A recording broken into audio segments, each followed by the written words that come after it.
STBXW showed up at my apartment last evening. My soon-to-be ex-wife showed up last evening about 18 hours ago.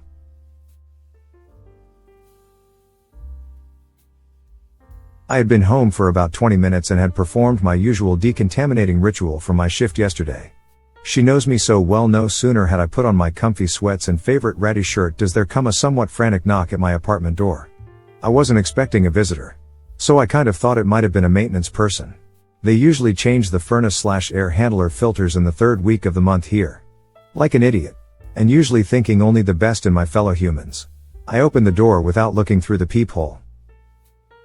And there she stood, solemn-faced and almost indignant. I felt many things at once. A bit of fear, some anger, and truthfully some longing. My first thought was that something very bad had happened. Before I could say my prepared statement in regards to her intruding into my life, it is unfortunate that you made the decisions you made and actions you took. However, I choose to not make myself available to you anymore, and all communication should be made through my attorney that you will pay for at her rate. Goodbye. She abruptly handed me a sealed brown envelope, turned around and slowly walked away. I threw it against the wall opposite my apartment front door and shut it briskly, making sure to overly turn the deadbolt so that the click of it could be heard outside. 15 minutes later I opened my door again and she wasn't in the breezeway, but she had obviously leaned the large envelope against my front door. She had written "I'm sorry" on it. For a moment, I thought it was my proposed separation/divorce settlement and she had signed it and we then just had to wait until a judge ruled on it. No. It was a letter, and the packet included a timeline of events from our initial dating through my discovery of her infidelity. In actuality, there were two other affairs. In truth, several Redditors had stated that her behavior inclined her to be a serial cheater. I kind of figured there were others as well. The realist/pessimist in me actually thought there might have been many others. She confirmed the on/off guy prior to us being exclusive. Keep in mind she introduced me to her daughters and we were sure as shit acting like we were in a relationship before we named it. Then there was an ER doctor when I was in orientation/out of town for 2 weeks at a time over 8 months to get exposure for my certification and training about 10 years ago in our relationship/marriage. Then about 5 years ago, 12 years into our relationship/marriage, a girlfriend and her boyfriend threesome while I was on an overnight call case. Not going to lie, it stung, but didn't really hurt like the initial discovery. Even the gory details she included in this timeline were actually kind of soothing. Like I was just confirming my already correct assumptions. The letter was interesting. In it she detailed her shortcomings and failings within herself and how my actions after the discovery of her current affair have made the pain of what she inflicted on me real and very difficult to live with. She also wrote she has been attending aggressive therapy and seeking to better herself, and that this was part of her therapy. She closed with her wishing and wanting to remain married. I wanted to show it to my FWB the next time she came over and mock her vulnerability the way she did to me. But she's too classy for that. It was a fleeting feeling and a little flash of the rage monster in me. But he's too burnt out and weary now. Plus, I am better than that. I knew she would be in the back parking lot watching my tiny patio. I've seen her Porsche there from time to time. I opened the curtain. It's a shitty medical residency apartment, so it's got those plastic strips covering the sliding glass door. And saw her car. I waved to her and made a come on motion. I sat her down across from me at my little 3-foot table in my uncomfortable dining chairs and said she had this evening/night, it was about 9 p.m. at that point, to get out whatever she had felt she needed to say. I made sure to reinforce boundaries and reiterate the fact that there was absolutely nothing she could say that would undo the divorce and my moving on from our marriage. She was definitely taken aback. But after an awkward minute she began by apologizing for her decisions and mistakes, as much as I wanted to jump down her throat about mistakes. Inadvertently cutting someone off in traffic is a mistake. Choosing to betray someone, that's a willful decision of moral failing. She basically poured her heart out for a solid 90 minutes.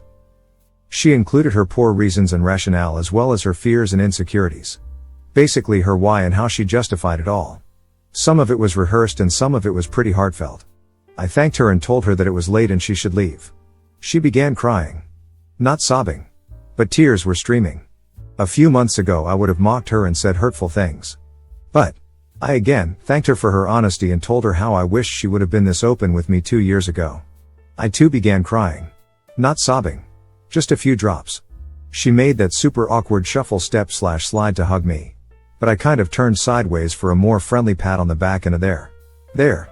I knew that as soon as I had said it. It crushed her. She began ugly crying. I guided her onto my couch and told her to take a minute and collect herself, while I got a box of tissues.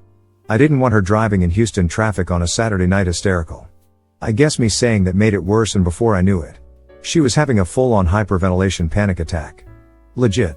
Her hands/fingers were cramping. Her pupils were the size of dinner plates. She was terrified. I offered to take her to the hospital and she adamantly refused. She took a medicine bottle from her small purse and asked for a glass of water. She had been prescribed Xanax. She took 2 milligrams and asked if it would be okay if she waited until things got better. I said sure. I did promise her that she had the evening to get it out of her system. I told her to take her shoes off and gave her a blanket to lay down on the couch. I cleaned up my kitchen and made a grocery list for tomorrow. I only like going to the grocery store early in the morning, especially HEB on a Sunday. By then it was about midnight and she was lightly snoring. I stood there watching her for a few minutes, then turned off the living room light and left the hallway light on as a night light so she could make it to the bathroom. Left a note to please lock the bottom handle lock on her way out and be safe. I had laid down with a contented sense of peace and almost gentleness in my mind. I tossed and turned until about 2, then got up to check on her. She was definitely deeply asleep. I then did something I am remorseful for. I opened up her phone. I saw her dating apps. Off. Bumble. Tinder. I kind of grimaced and sort of chuckled. She was engaging in the usual lascivious sexting, and it was obvious she had been with some much younger men. It looked like 2, maybe 3. It was hard to tell between what was texting and sexting. It was evident she was just a pump and dump though from the abrupt radio silence. I pulled up her Skype log. I knew I'd seen needle dick on there. Yup. Just 4 days ago. I put her phone back and went back to my bedroom. I left a message with his betrayed wife in the guise of checking on her and updating her on my divorce situation. She had told me when I dropped the news/bombshell on her about her husband and my wife, that she didn't want to hear from me again. About 10 minutes after I sent that, I just went ahead and sent a message telling her that he was still communicating with my soon-to-be ex-wife just in case they were reconciling. All I could think about was the fable about the turtle and the scorpion. I awoke to too much light in the eastern sky and the smell of good coffee and kolaches. She had turned my phone alarm off. I stopped locking my phone. It's just essentially me in my little apartment/life, and gone to the grocery store and then gotten breakfast. I was not pleased. I guess she had packed an overnight bag just in case. And had fresh clothes as well. She was waiting for me in my little kitchen and tried to kiss me to tell me good morning and how she was such a lucky woman to have such a loving, kind man in her life. I threw the kolaches in the trash, which is a sin. They were my favorite. Honey poppy seed. And told her in a clenched jaw with a menacing growl to get out now. I realized I was angry at her hypocrisy. That I really shouldn't have known about. Again, it's my fault for looking on her phone. But there was a microscopic part of me that wanted to believe she truly had overcome something within herself and that I was only going to find Pinterest and Facebook. What that microscopic part of me would have done with that knowledge, I don't know. Of course I realized what I had done immediately. And at this point she started crying all over again. I know. You will all be saying what an idiot I am for even entertaining her little confession last night. I am just a kind person. And I understand how important some steps are in therapy. Especially now. So I told her that she did a good thing by confessing her issues and mistakes and telling me her breakthrough, etc. But I did not feel that she had changed herself fundamentally. With that, she wanted to know what I meant and how could she show me proof. I just chuckled to myself and all I could think was, dude, if you have to ask, you'll never know. I again told her I was proud of her for her confession and she needed to get her things and make her way to her house. I had gotten my phone and turned on the voice recorder after she started crying. She saw me turn it on and wanted to know if I wanted to get her consent to fuck. And she would really love it if we could do some of the things we used to do. I declined. She then wanted to know when FWB was coming over. Again, I declined to answer.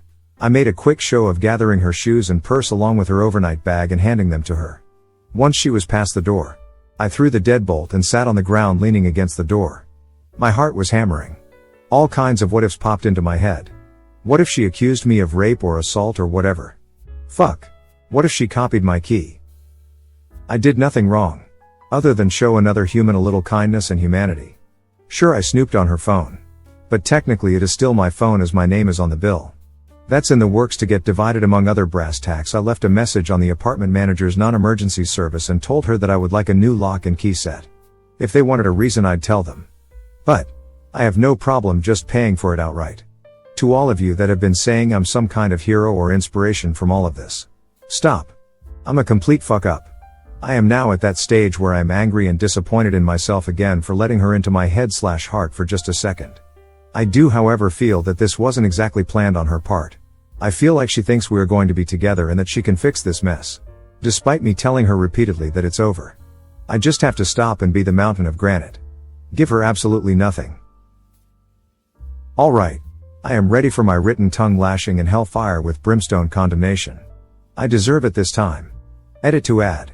If I see her car outside again, I'm going to start the process of getting a restraining order. I don't feel like my life or safety are in jeopardy. She could just make life difficult. And I ain't about that kind of life. Edit to add part 2. I called the apartment security. The dude looked like Barney Fife. I told him the situation. Estranged wife. Soon to be divorced. She doesn't have a unit here. The usual. I filled out their incident report and that's about all I can do. There is a control access gate. But it closes so slow you can piggyback with another vehicle going in. I told them they should post there during peak times. Thank you for watching. If you enjoy my video, please subscribe and leave like.